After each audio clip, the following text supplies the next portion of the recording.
Hello everyone.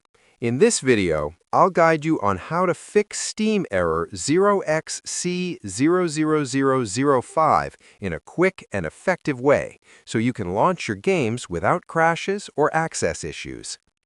This error usually happens due to permission problems or corrupted system files.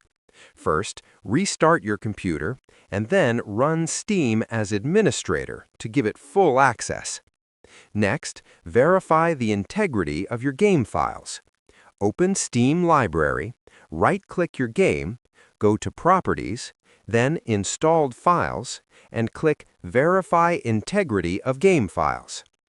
After that, temporarily disable your antivirus or firewall, as they can sometimes block game files or cause conflicts.